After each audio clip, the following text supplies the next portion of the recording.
The reporter goes on to ask, you argue that the more elite, technocratic, and capitalist elements are in the driver's seat in the U.S. climate movement.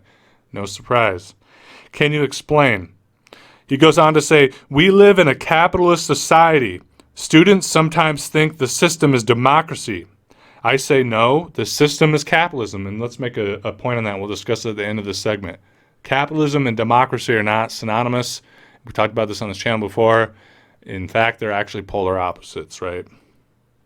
And the system, like any other, wants to perpetuate itself. Capital is geared to accumulation and growth.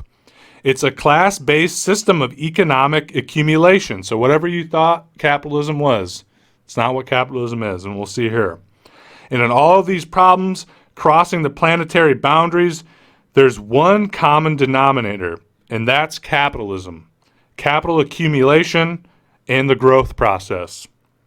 And the powers that be, the ruling elements of our society, the billionaires, the ruling class, the capitalist class, the power elite that embraces those who are part of the political system, they don't want to change the system. It's their system, and they want to keep it going, even though we know that it's the accumulation of capital that's destroying the Earth system as a place of human habitability. It's a complete fucking suicide run, isn't it?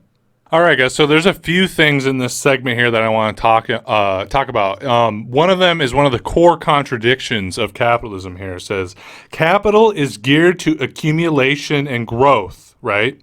It's a class-based system of economic accumulation. So that is one of the core contradictions of capitalism, right? Especially in this modern era as we're reaching an existential crisis of climate change, right? Capitalism is centered in the idea of infinite growth. That's the whole point. Every year the economy has to grow. It has to get bigger and bigger and bigger. And not just that, it has to be compounding growth, okay? So in the article here, he talks about, the 3% growth margin. If you read anything about economics, if you go to Ford's or anything like that, if the global economy or nation's economy hasn't grown by at least 3% GDP every year, they start having a little bit of a freak out, right? Because in capitalism, stagnation of growth is essentially a death sentence, right? Because the whole system is geared towards this endless accumulation, right? So when it comes to this compounding growth, it's not just, 3%. We have that 3% growth of what the economy was last year or 10 years or 100 years ago. No, it has to be 3% on top of that already 3% on top of that already 3% on top of that already 3%, okay? So I don't have exact statistics for you, but for example, if you go back to the real kind of coming of age moment of capitalism, right, in the world, as we were more along the process of transitioning from feudalism to capitalism than we were in the other direction, around 1890, let's just say for a date. If you look at that time period, the whole global economy was like, let's say, worth $1 trillion. That means there was $1 trillion worth of productive capacity in markets and whatever goes into an economy, right? Well, since then, the economy has doubled essentially every 25 years or so, right? So 25 years after that, it was 2 trillion. And then it didn't double from the 1 trillion, it doubled from the 2 trillion. So then it was, 4 trillion. 8 trillion, 16 trillion. And now we're looking at a situation where I couldn't tell you the exact number of what the size of the global economy is now. But to give it some scale, they estimate the GDP of the United States is $27 trillion alone, right? So once you get to these numbers of compound growth, you're looking at what's 3% every year of a $100 trillion world economy. That's another, 103%. And then what's 3% of that? Okay, and keep in mind that all of this is occurring on a very small planet with limited resources and limited space and limited amount of things to exploit. Okay, and it's not just small and it's not just limited. The whole basis that allows human beings to survive on it, the web of life, the circle of balance, right, is extremely fragile. And so humans have developed this system, this capitalist system of appropriation that all it does is consume and compound and grow and grow and grow, right? And it's going to completely, and already is in the process of beginning to do this at an accelerated rate. It's going to rip apart the web of life, right? Like a virus or a cancer.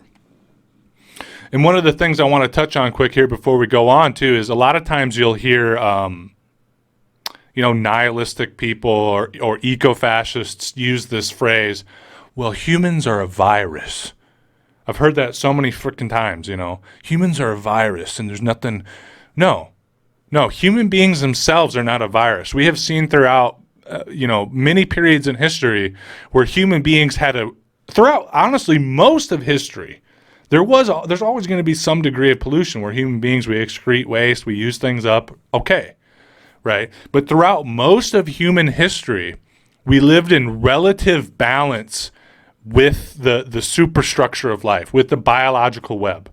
And it wasn't until capitalism came around, this idea of improving productive capacities, but having all that productive capacity go into a handful of individuals, socialized labor, socialized production, but private accumulation of the wealth that's produced.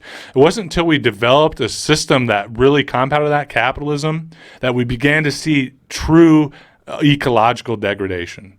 So when people say human beings are a virus, I say no, capitalism is a virus, okay?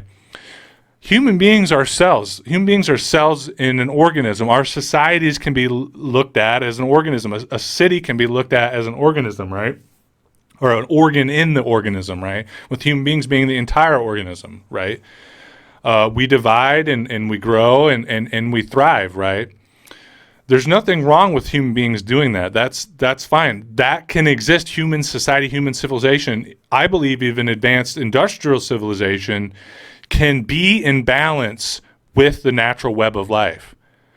But the problem is, the virus is, the cancer is the system of capitalism. You could look at the system of capitalism as if it were that one rogue cell, right, in the beginning, in the early ages of feudalism, however it started to take root, going rogue and becoming a cancer cell.